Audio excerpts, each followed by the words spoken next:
Buenos días, ya me han presentado, así que eh, empezaré yo. Como Javier ha hablado ya bastantes cosas del murciélago, yo no había oído su presentación, entonces algunas cosas ya las ha dicho él y me las voy a poder ahorrar. Lo que ha comentado Javier antes, que, que los murciélagos son muy diversos. En la península ibérica es el orden más diverso de mamíferos y en el Parque Natural hay entre 21 y 22 especies, ¿no? Y serían 22 porque una es esta de Pozo Halcón, que está a 500 metros del parque y que seguro que entra a cazar bastante. Y entonces, una cuestión muy interesante es saber cómo pueden vivir tantas especies de murciélagos en un territorio tan pequeño. En general, la gente piensa que habla del murciélago, porque se piensa que solo hay murciélagos, ¿no? que son todos iguales. La verdad es que el aspecto que tienen, que son todos de tamaño pequeño y oscuros y así, hace pensar que son todos parecidos. Pero realmente tienen diferencias importantes que les permiten eso, llegar a vivir tantas especies en un territorio así. Un aspecto importante que también ha comentado Javier es los problemas que hay para estudiar los murciélagos. Cualquiera que no sea zoólogo ni nada, que le guste un poco el campo, sale de día aquí fuera y en verano y ve los vencejos volando por lo alto del cielo y los herrerillos y carboneros en las ramas de los pinos y en las zarzas pues las currucas o los petirrojos, y se hace una idea de cómo se reparten los pájaros por ahí, ¿no? Pero claro, en el caso de los murciélagos es bastante más complicado. Y entonces ha habido dos métodos importantes que nos han permitido conocer la estrategia de caza de los murciélagos y cómo se reparten el espacio. Uno es los detectores de ultrasonidos, que ya ha comentado Javier, que nos han permitido, o sea, los murciélagos van emitiendo ultrasonidos continuamente para colocar, para orientarse en sus desplazamientos y para conseguir detectar las presas que se alimentan.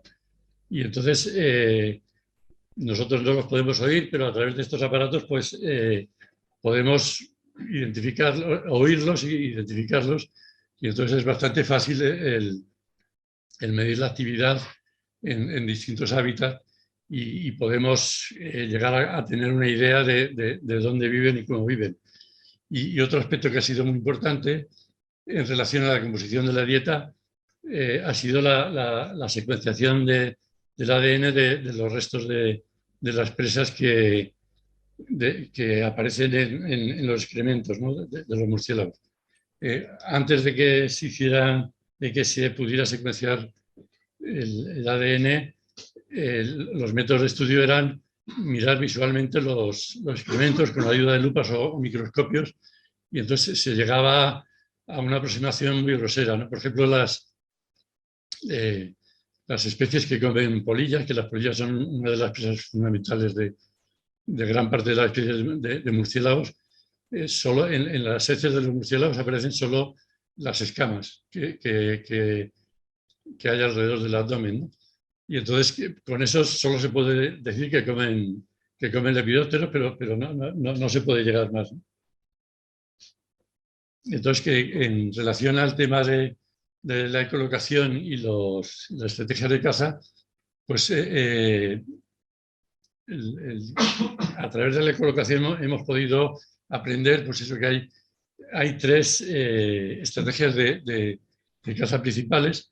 Uno serían los murciélagos, que volando ellos cazan presas en vuelo, que eso es lo más común y que es lo que todo el mundo más o menos conoce, que cuando ves a los murciélagos cazando en las farolas, en los pueblos o por aquí en el campo. Y dentro de esta categoría pues hay desde especies que cazan en espacios abiertos, parecido sería un poco a los vencejos, en el caso de las aves, hasta especies que pueden cazar en espacios medio cerrados o incluso en espacios muy cerrados, ¿no? Y incluso hay especies que cazan desde posaderos, acechando a que pase un insecto volador y a cazarlo parecido un poco a los papamoscas, ¿no? Y todas estas estrategias están muy relacionadas con el tipo de la estructura de las señales de colocación, que tampoco voy a entrar yo en esto para no alargarme. Y la otra estrategia es capturar las presas sobre superficies, que puede ser sobre el suelo o sobre troncos o sobre hojas. Y dentro de esa categoría sería el vídeo que ha puesto Javier de los que cazan las arañas, ¿no? Realmente no sé si vosotros tenéis idea de que los murciélagos pudieran cazar arañas, ¿no? Pero hay especies que están especializadas en cazar arañas. Y otro tipo de estrategia es, que no se ve ahí, es la captura sobre el agua, que es el fondo allí, que sería el Myotis capuccini este que llega a pescar, ¿no? Entonces, dentro de estas categorías, entre los murciélagos, estos son los murciélagos que hay aquí en el parque. En azul estarían las especies que cazan las presas en vuelo, y dentro de eso pues tenemos, que son la mayoría, y tenemos una graduación desde los que cazan en espacios muy cerrados, que serían los murciélagos de herradura, hasta los que cazan en espacios abiertos, que serían el murciélago ragú del Tadaria teniotis o los nóctulos, o el murciélago de cueva también que Javier hablaba antes. Y estos serían, en general, las categorías estas tampoco son muy cerradas, pero, o sea, por ejemplo, los que cazan en espacios más cerrados sí que pueden cazar ocasionalmente en espacios abiertos, aunque los de espacios abiertos tienen más complicado el meterse en espacios más cerrados. En verde serían las especies que capturan las presas sobre superficies, que estos tienen la peculiaridad de que tienen los pabellones auditivos muy grandes. Y es porque, aparte de cazar por ecolocación, también cazan por escucha pasiva. Son capaces de oír el ruido que hacen las presas al andar sobre las hojas o cuando está una oruga que está comiendo una planta, son capaces de detectarlo y capturarlo. Y luego aquí en azul estarían las que cazan sobre el agua, que aquí hay dos especies. Una es el Myotis capuccini y otra es el Myotis daubenton. En cuanto a la composición de la dieta, esto sería lo que se sabía cuando se hacían los estudios así más groseros de Visu, ¿no? Mirando las heces de Visu. Unas ideas generales, ¿no? Se sabía que hay especies que son especialistas en lepidópteros porque los excrementos estaban formados casi por escamas de las polillas, y hay especies que son dentro de los cazadores aéreos, que están algunos murciélagos de herradura, el Barbastella barbastellus, que es el murciélago de bosque, el murciélago de cueva, el murciélago ragudo, Tadaria teniotis. Estos son muy especializados en comer polillas, pero también los hay entre los que cazan sobre superficie, por ejemplo, los orejudos. Luego hay especialistas en coleópteros o en insectos duros, por ejemplo, el Tesicus o el Myotis myotis. El Myotis myotis, por ejemplo, en Europa se alimenta básicamente de carábidos que no vuelan y que capturan el suelo. Y una especie muy parecida, que es el Myotis bliti, sin embargo, está especializado en ortópteros porque el Myotis myotis caza en bosque, y el Myotis bliti caza en praderas y está especializado en comer ortópteros. Y dentro de los que cazan sobre superficies, hay una especie que es el Myotis emarginatus, que está especializado en cazar arañas, ¿no? Pero hay muchas otras especies que cazan arañas. Incluso los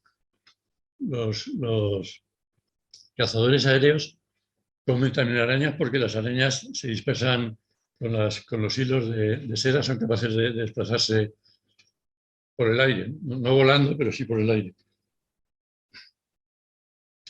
Entonces, en cuanto a la composición de la dieta, utilizando los métodos moleculares, han sido magníficos porque, por ejemplo, en el caso de las especies que se alimentan de polillas, permiten identificar las polillas las que se están alimentando de verdad. En general, los murciélagos se consideraban especies beneficiosas porque son todas, aquí en nuestras latitudes, son todos entomófagos. Pero no se sabía realmente si comían o no comían de esta plaga o no, o qué es lo que hacían. Y los métodos moleculares son muy buenos, pero tienen algunos problemas importantes, algunas limitaciones. La primera es que de momento todavía no están secuenciadas todas las especies presa y entonces pues hay muchas veces que no llegamos a identificar lo que han comido. Esto ocurre sobre todo en zonas donde los insectos están menos estudiados a este nivel. Por ejemplo, en zonas o en especies que son relativamente de distribución restringida o endémicas. Por ejemplo, aquí en estas zonas o en Sierra Nevada, que hay tantos endemismos, pues gran parte de las especies endémicas no están secuenciadas. Otro problema muy importante es que podemos saber que la presa está presente o no, pero no podemos saber la cantidad. Sabemos las especies que ha comido, pero no sabemos qué cantidad de cada una. Por ejemplo, en una muestra de un murciélago pueden aparecer 10 o 12 especies de insectos que se han comido, pero no sabemos si se han comido uno de cada o el 80% de una especie.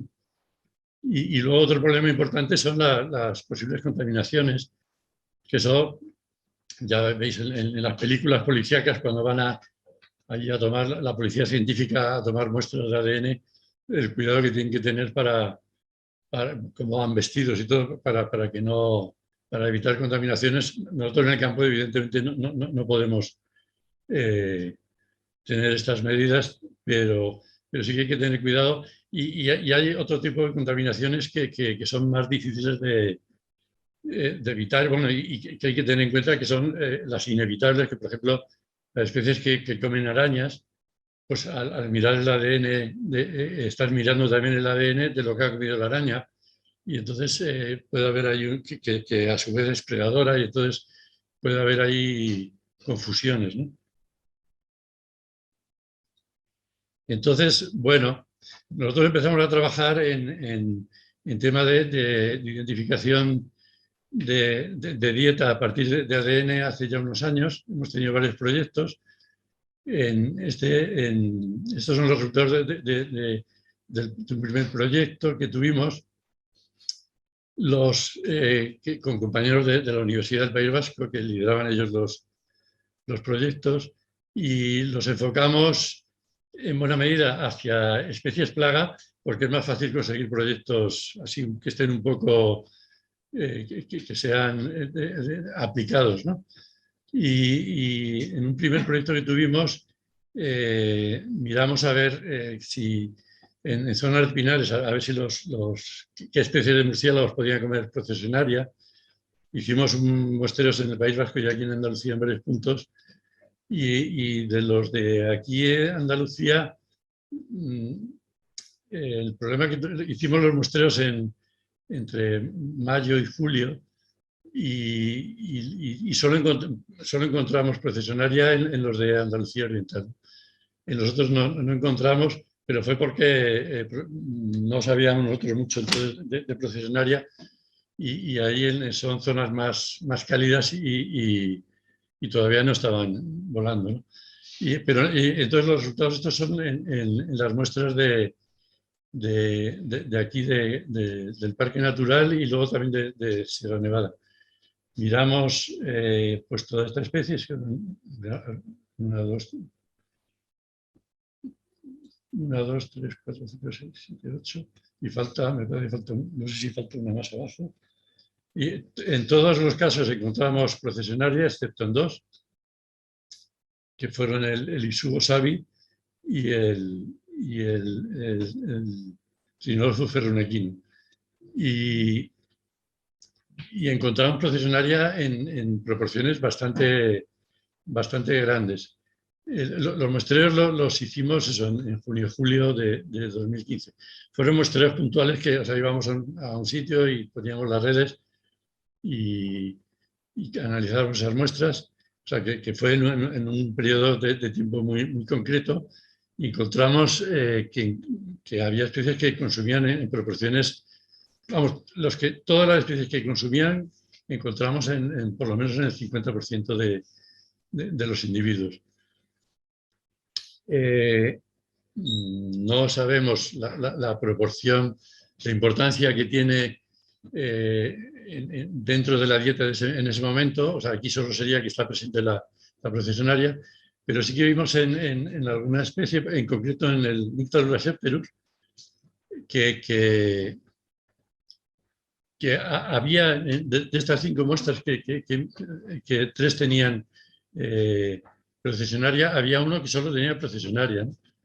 El Nyctalurus hepterus es la especie más grande de Europa, pesa 50 gramos y los que capturamos en redes a veces con el estómago lleno llegan a comer, a consumir diariamente, pueden llegar a consumir un porcentaje de peso muy elevado. No quiero decir, para no exagerarlo, pero nosotros hemos conseguido de Nyctalurus hepterus animales que pesados con un estómago lleno y luego con un estómago vacío tenían 10 gramos de peso. Y 10 gramos, la procesionaria pesa 1/10 de gramo, las polillas, y entonces un nóctulo de estos que se alimente en una noche que haya comido solo procesionaria, 10 gramos de procesionaria, pues son muchas polillas, ¿no? Y bueno, otra cosa muy importante que encontramos es que habían cazado procesionaria especies de distintos gremios, dentro de los que cazan en espacios abiertos y de los que cazan desde perchas, y incluso el Plecotus austriacus es de los que caza en el interior del bosque. Esto quiere decir que los murciélagos pueden ser unos controladores de este tipo de plagas. Entonces ya hicimos un proyecto después que muestreamos a lo largo de todo el año. Esto fue ya en 2017. Muestreamos a lo largo de todo el año para ver la importancia de las distintas especies. El problema de este proyecto es que hubo complicaciones y no lo hemos terminado de analizar todo, ¿no? Luego se complicó con la pandemia y todo. En este caso, estuvimos mostrando también la procesionaria, y esta es la curva de disponibilidad de procesionaria. Pusimos trampas arriba en Puerto Llano y en los Avares, y esa es las curvas que nos salieron. La azul es el total entre Puerto Llano y los Avares. Teníamos la idea de que en las zonas altas iban a estar antes y en las zonas bajas después, pero no. Nos salió esa curva que la verdad es que no entendemos muy bien. Pero bueno, es la época en que están presentes. Abajo he puesto aquí el periodo de gestación de los murciélagos y el periodo de lactancia, que es el periodo de máximos requerimientos energéticos para los murciélagos, y que sobre todo la lactancia, que coincide plenamente con la disponibilidad de la procesionaria. Y os voy a poner los resultados en principio recogimos muestras a lo largo de todo el periodo de muchas especies. Lo que pasa es que solo hemos podido analizar unas pocas. Hemos tenido problemas de dinero, no nos llegó el dinero para todo, Y bueno, estos son es un avance un poco de los rutas que disponemos, ¿no? Este es el murciélago de cueva, que tiene, no sé si ha llegado Javier, no, las principales cuevas, o sea, los puntos de muestreo están puestos ahí en el mapa. Y allí en los túneles estos de Pozo Halcón hay unas colonias muy importantes que entran sin duda entran a comer aquí al parque. Esta esta otra que está aquí fuera es en Villanueva del Arzobispo, hay una colonia allí en un túnel del tren que es enorme y que tiene varios miles de murciélagos. Y entran, o sea, las muestras que ponemos aquí son de allí. Van desde allí al parque todos los días a comer. Esta especie, que es el murciélago de cueva, es una especie especialista en polillas. Es cavernícola y forma colonias de varios miles de individuos. Pueden llegar. Las de aquí no las tenemos controladas el número, pero son varios miles de individuos. Pueden llegar a 10.000 o así.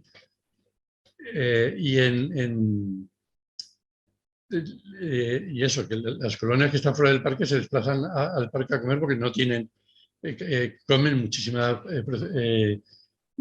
polillas de procesionaria y no las encuentran en medio del olivar, que tienen que venir hasta aquí, ¿no? Y esta es la especie que tenemos más tamaño de muestra y la consumen en una proporción bastante elevada a lo largo de todo el periodo. Y esta es una especie que es especializada de las que se consideraba especializada en lepidópteros. Esto es el murciélago de herradura, que también vive en cuevas. Solo hemos muestreado en una cueva que está allí, se ve en el mapa arriba, que está fuera del parque. En esta hemos tenido unos problemas. En el primer caso cogíamos muestras tanto de individuos que capturábamos en redes y recogíamos las heces, y luego también en los refugios recogíamos las heces debajo de las colonias también. En este caso son heces recogidas debajo de la colonia y por falta de dinero teníamos muestras de 10 muestras de cada 15 días y las hemos tenido que agrupar porque se nos acabó la financiación y solo tenemos 3, pero se ve la distribución de la procesionaria a lo largo de todo el periodo.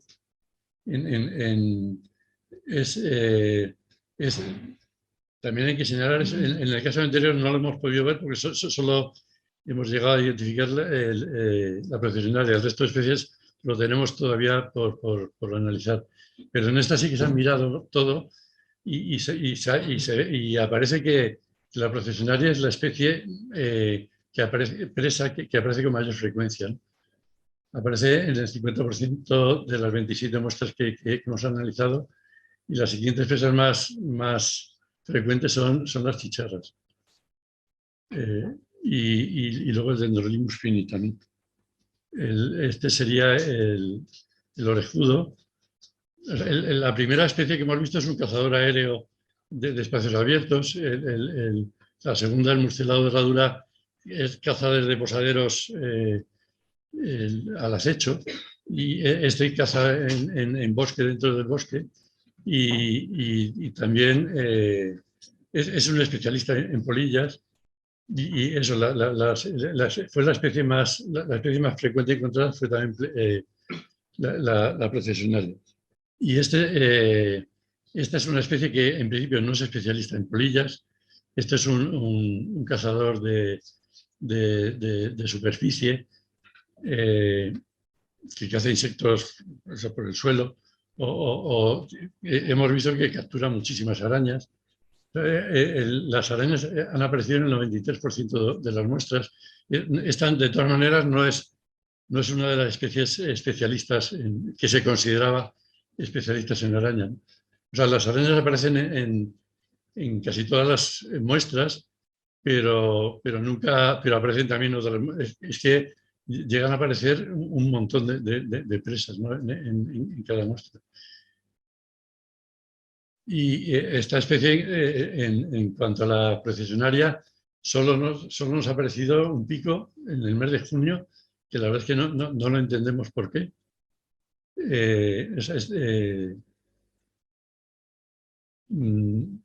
Porque son bastantes muestras y son de bastantes sitios, o sea que no es que hayamos cogido una muestra así muy sesgada y debe ser verdad que en ese momento no sé por qué tiene más facilidad para capturar la procesionaria. Pero de todas maneras, estas especies que cazan sobre superficies, parece que no son buenas, no dependen mucho de la procesionaria. Ya, bueno, ya para terminar, las conclusiones. Desde el punto de vista de la procesionaria, los murciélagos en su conjunto constituyen los principales predadores de la procesionaria en estado de imago. Eso sin duda, vamos. Que realmente, la verdad es que viendo así libros de procesionaria y cosas así, no se suele mencionar, ¿no? Se pasan bastante desapercibidos. Y que la predacción sobre los imagos es relevante porque es en la etapa de vida en la que hay menos población, ¿no? Y son menos efectivos. No sabemos si los cazan más machos que hembras o las hembras ya han puesto los huevos o no. La verdad es que eso no lo sabemos. Y a pesar de esto, pues eso, evidentemente no controlan la plaga a niveles importantes o extremos, porque sigue habiendo procesionaria. Pero sin duda, si no hubiera murciélagos, supondría un aumento poblacional de la procesionaria tremenda, ¿no? Aquí prácticamente eso, casi todas las especies deben consumir procesionarios. Y desde el punto de vista de los murciélagos, pues constituyen la procesionaria, para ellos es un elemento fundamental en la dieta, porque coincide en la época que tienen más requerimientos energéticos, que es durante la lactancia, y debe contribuir mucho a los niveles de poblaciones de murciélagos que comentaba Javier antes que hay por aquí, ¿no? Y bueno, pues lo que comentaba aquí, la procesionaria debe ser muy importante dentro en el ecosistema este de Pinar, en el que las acículas deben constituir los elementos principales dentro de la producción primaria. Pues en este contexto, los insectos que consumen las acículas son evidentemente muy importantes en la cadena trófica de los murciélagos. O sea, son fundamentales para la cadena trófica de este ecosistema. Y bueno, no, los agradecimientos a todos los que nos han ayudado por aquí. Y ya terminado.